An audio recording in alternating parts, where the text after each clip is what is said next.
So alright, so I'm here with my 21 Toyota Highlander, and it's time to start thinking about doing some maintenance. It's got 66,000 miles. So far, all we've had to do is air filters, change oil, and cabin air filter. And, of course, a set of tires.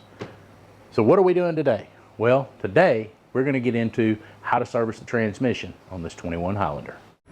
Alright, so let's go over the tools you're going to need for doing this job.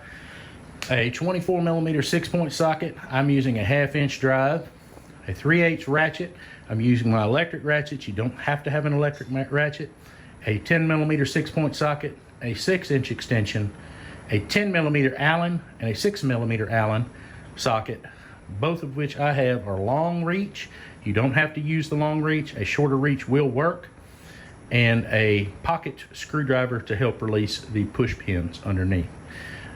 Let's get in here and talk for just a second about the transmission service on the 21 Highlander. There's all kinds of information out there and all kinds of people saying that these are sealed for life transmissions and should never be serviced. That's just wrong. There's no such thing, any transmission anywhere that is sealed for life, serviced for life, unless you're wanting to shorten the life of the transmission. If you're going to trade your vehicle in every 3 to 4 years, you probably will never need to service your transmission. Because this vehicle right now is a 21, and here we are in 2024. The vehicle's 3 years old, 65,000 miles, 66,000 actually, and it's just now going to need service. I wanted to do it at 60, but things have gotten in the way and wasn't able to get right to it. I'm only slightly over, so it's not a big deal. But this transmission requires service. There's a lot of people that are scared of doing the flushes because they're afraid that they're going to somehow disturb something inside the transmission, when all you're doing with a flush is they disconnect the lines, old fluid comes out, and they push new fluid in. It is not a real flush. It is just the industry term. It's called a flush. All you're doing is exchanging the fluid, taking the old out, putting the new in. I'm going to do it through the other method, which is just a drain and fill. And I'm not going to be draining all of the fluid. It is only going to be about 3.5 quarts or thereabouts. That's what you're going to get out of this transmission. And I'm going to be putting that much back in. What's crucial for this transmission is the proper fill level, and we're going to get into that and talk about that. But again, to dispel the myth about lube for life transmission, no, it is not. Alright, so getting this vehicle up to where you can service it properly, you're going to need to get it up on a set of ramps. Most at-home mechanics are not going to have a lift in their home. A lift would make this job a lot easier, but like I said, most at-home mechanics do not have a lift. So I have it up on ramps, and I have it up on jack stands in the rear. So give me a second and I'll set up and I'll show you exactly how we did it on jack stands in the rear. Alright, the reason you need to have it on jack stands in the rear is because you want your vehicle to be sitting level. Because if you don't have your vehicle level, you can't accurately check the transmission fluid in the pan. But if you'll see on your 21 Highlander, there is a cross member right there. It has a little knob on it. You can lift right there, and I set my jack stands up on each control arm on the bottom. Use proper lifting techniques. Don't mess around under your vehicle while it's being supported on just the jack. Only stay under there long enough to get your jack stands in place, and carefully and slowly lower your jack to let the weight rest on the jack stands. And when you get done, give the vehicle a good shake. You want to make sure that it's not going to come down on you. Alright, so we have a couple of panels we're going to need to take a look at removing. You have a bolt hole here, and you have a bolt here, and the remaining are push clips that hold this panel in place. You pry the center down and pull the clip out. Really easy. Standard Toyota push pins. This panel will need to come down so you can access the drain plug. Once I get it down, I'll show you that. Over here, get where we can see. Alright, and the next panel we need to remove is right here. And as you can see, there's a bolt there, push pin there, and this splash shield will come down. Your fill plug is behind this panel. It's right in front of the axle. It's kind of a pain in the rear to get to, trying to do this job without removing the tire. There it is. You have to feel around for it.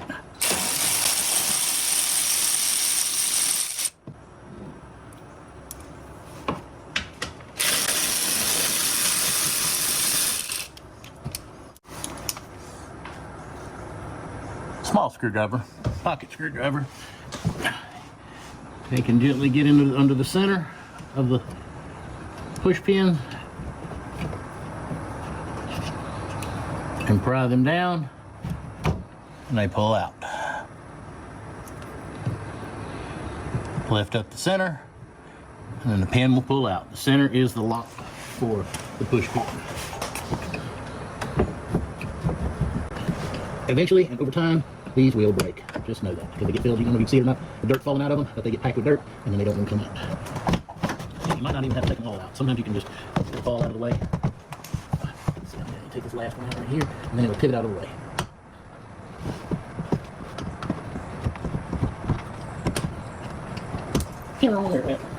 Just take and swing it. Leave the last one where they connect together, and swing it out of the way. Hopefully you saw that. All right, so we're right here is your drain plug. Now that this shield is down and out of the way, got it moved over. This is your drain plug. It's a 10 millimeter. It's not a standard drain plug. Up inside this is what is called a stand pipe or an overflow pipe that actually lets the fluid get to seek its own that actually lets the fluid keep its proper level, and we'll talk more about that in a minute. But right now we need to get that plug out. All right, so we have a drain plug in place. I have my 10 millimeter Allen socket on my ratchet. I'm using a Harbor Freight electric ratchet, and she is good and tight. So know that when you go to take it loose, that it's probably going to be tight. And when you pull this plug out, you're only going to get just a little dribble of fluid. And if you can tell, that fluid is still pretty and clean. It is nice and red, okay, which is what you want. You don't want to wait until your transmission fluid is black and nasty before you start trying to think about doing these services. Next step, up inside here is another plug.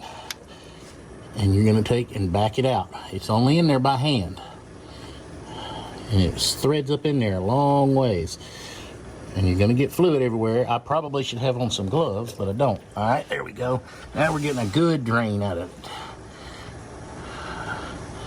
And we're going to just let her go until it quits.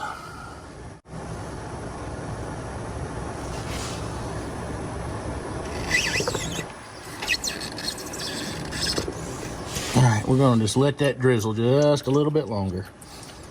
All right, there we go. It stopped drizzling and it's down to a drip. All right, how this works is with this standpipe, it sticks up inside the transmission, what is considered the sump or pan area of the transmission. And when you have it overfilled with fluid, or you're initially filling it with fluid, and then you're warming it up, you have the main outer plug on here as well. So what you will do is you will remove the outer plug, and any excess fluid that is in this transmission beyond what it needs will come down through the center of this tube and flow out into your drain pan. And once the fluid has reached the correct level, it will cease to come out. It will drop to just a dribble, okay? And then you will put your outer plug in and your service level is full. And you do not have to continue to put any more fluid in after that. So let's stick this back up in the transmission. And it only needs to be hand tight. You do not need to put a ratchet on this. If you do, you could break it. You just want to snug it in by hand. And it doesn't even need to be snug. Just when it stops turning, you stop. All right, so you know this access panel here we had on the side. It is a splash shield for the transmission and the axle and all that to keep water from going up in there. And then you have your wheel liner right here. And I tuck it back out of the way behind that bracket to hold it out of the way. And your fill plug is right there at the tip of my finger. That right there. That 24 millimeter plug is your fill plug. I have already busted it loose and it's ready to come out. And I used a 1/2 inch drive and a shallow 24 millimeter 6-point socket. So let me back you up here. Let me back you up here and I can reach up in there by hand. Once it's cracked loose, it comes out by hand very easily. And there it is. And you can still see it has its sealing washer on it. You want to make sure to keep this clean. You want to make sure that whole area there is clean before you pull this out, because you don't want to get any trash inside your transmission. This is direct access to fill the transmission. You can buy a pump that will go on to your quart jugs and pump the fluid in this transmission. I don't have one, nor am I going to buy one. What you can do is I have a 2-foot piece of 3/8 inch fuel hose and a funnel that will shove inside the tubing, and I will carefully stick this tubing into the fill hole into the transmission and bring this outside of the wheel and pour my fluid in. You just need to be careful that you don't pull this back out of the transmission and spill your transmission fluid everywhere. And what kind of transmission fluid am I using? Well, Toyota specifies ATF-WS, and I do believe this is the same thing as some of the other aftermarket transmission fluids, and if it says that it is approved for ATF-WS service, then it's okay to use in this transmission. But I chose to buy directly from the dealer the Toyota WS fluid. Alright, so we're going to carefully stick our hose into the fill hole. And that 3/8 hose just barely fits, and that's just right. Once it's in there, we want to make sure that we don't pull on it, because we don't want to pull it out. So now that we have the transmission, now that we have the hose pushed into the transmission, we carefully pull our funnel up to the outside of the tire. And as you can see, I put a rag down inside my funnel just to make sure I don't get anything in it. Lift my rag out. I already have taken the tops off of my bottles. Oh, and don't forget, you already have your standpipe back in the bottom of the transmission, and the outer plug slightly snugged on the bottom of the transmission. Now we can begin to pour transmission fluid.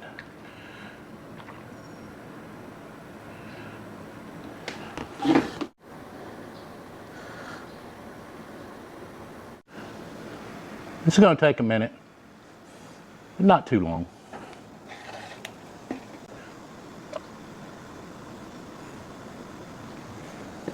And we're going to put all 4 quarts in this transmission.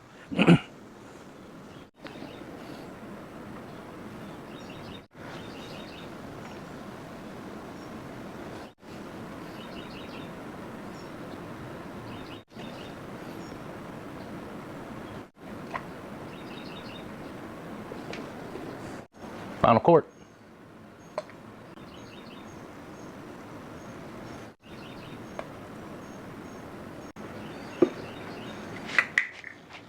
Well, of course I had to splash some on myself.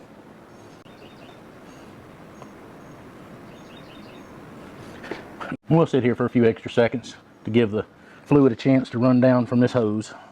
So when we pull it out of the transmission, hopefully we won't make a huge mess. Another thing I like to do, and it helps keep my funnels cleaner, is if you have a clean shop rag, just put you a shop rag down inside your funnel and leave it there. Keeps dust, debris, and other stuff out of your funnels, bugs. So hopefully that's been long enough. We're going to lay the funnel down and go up underneath the vehicle and pull it out of the transmission. And then we're going to stick that fill plug back in the side of the transmission and tighten it up, because we'll be done there. All right, getting the fill plug back in the side of the transmission is a little tedious because it's kind of tight in there, because you have the body of the vehicle here and the transmission here and a hose here, and it's just very tight to get it in there. But it can be done. It's not difficult. Take your time. Don't cross thread it. Don't use any tools. Start it by hand until it will thread up in there, and it threads very easily once it starts. Take it all the way down until it touches. Now, I know some people are going to ask me, what are your torque specs on this? I don't know. I haven't looked them up. I haven't purchased my subscription to All Data yet, so I don't know. I'm going to go with what I say is my standard feel on this kind of thing, because I'm a mechanic of many years and I know what tight feels like. All right, I'm using a very long ratchet, so I'm being very cognizant that I'm using a very long ratchet and that I don't over torque it. So If it is critical that you know what the torque value is, I would highly suggest that you get a service manual or buy a subscription to either All Data or some other subscription service that gives you the information on your torque specs on this 21 Highlander. Basically, it is just going to be the same tightness that you would tighten any other drain plug or fill plug. It's not that critical. You just want them tight, not stripped, and not leaking.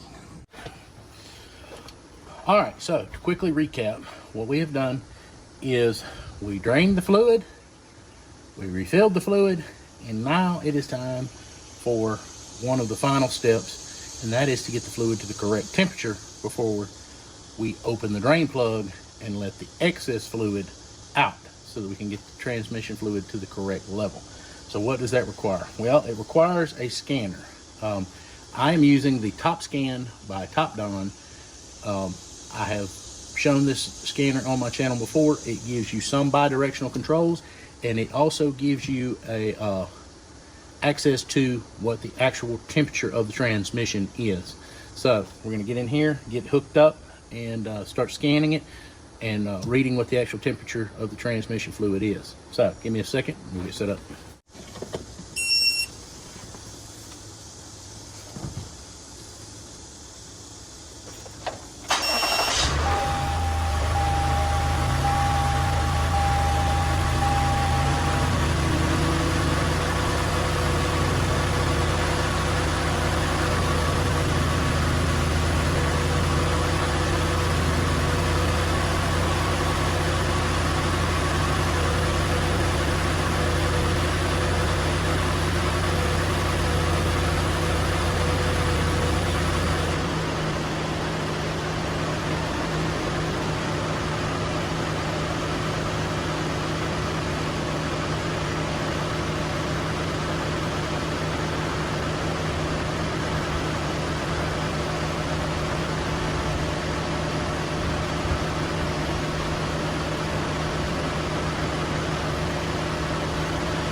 Alright, let's scroll down here.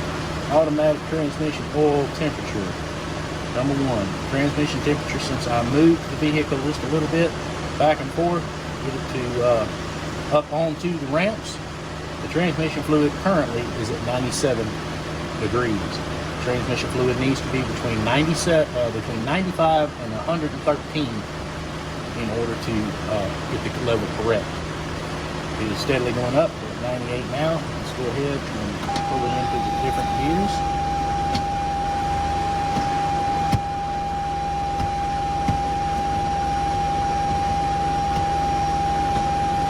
Let the transmission fluid circulate.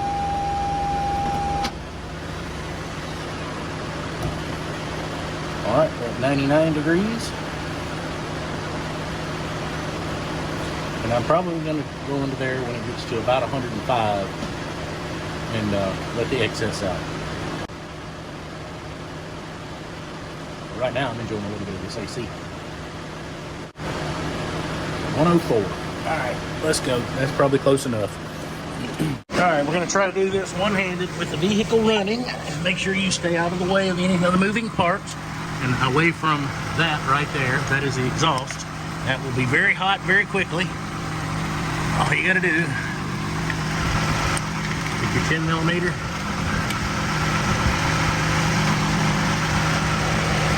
I only snugged it up earlier.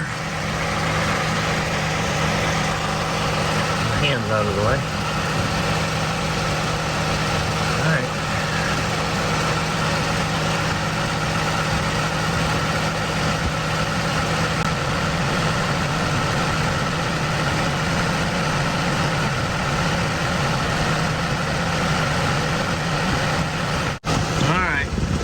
Took it a minute to finally get to where it needed to be. But once you see her spitting and sputtering like that, you're done.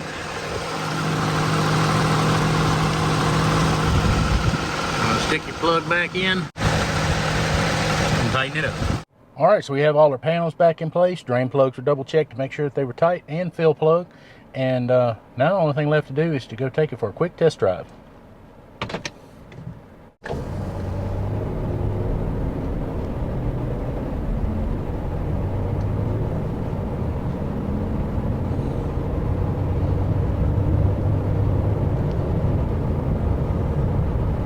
All right, so one last thing before we go. On the UA80 transmission, I follow a lot of forums and I keep a close eye on what's going on with this generation of Highlander. And I am seeing and know of, I believe it was in 2018, that the UA80 was having some problems. And the problems seemed to raise their head right after the vehicle was put into service and right after they were sold. Customers with less than 10,000 miles were having their transmissions fail. They're making a loud whining noise and there's something inside breaking. I haven't gotten to the bottom of exactly what it is that's breaking inside the transmission. My understanding is that it's not leaving the vehicle totally stranded on the side of the road, is that it's just making a very horrendous noise.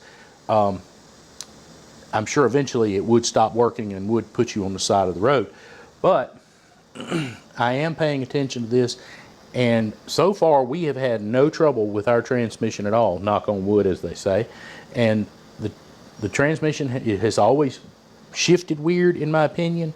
It does weird things at times, but it's always done what it's supposed to do. It doesn't make any noise, it just shifts funny in my opinion. So anyway, I'm going to be keeping an eye on that. There is a TSB on them, I believe, but I don't know what years they cover. I'm going to have to dig into the Toyota information that they put out about the UA80s, and I'm going to have to try to find out if they're going to be extending warranty on them or if they're going to be covering them under a policy program or exactly what they're going to do. Because transmissions failing with less, in my opinion, at the very minimum, no more than 150,000 miles. If you can't get more than 150,000 miles out of a transmission, something is drastically wrong. Some folks are getting a lot of high mileage on their vehicles and they've had no problems with the transmission. And then you have others who are getting in the 70 to 80,000 mile range and their transmissions quit working. I don't care if you don't even service your transmission at 60-something thousand miles like I did, and you're in the 70 or 80,000 mile range and your transmission fails, that's still unacceptable. What I'm understanding about this is that this is not a fluid related failure, that there is some kind of manufacturing defect with the transmission itself.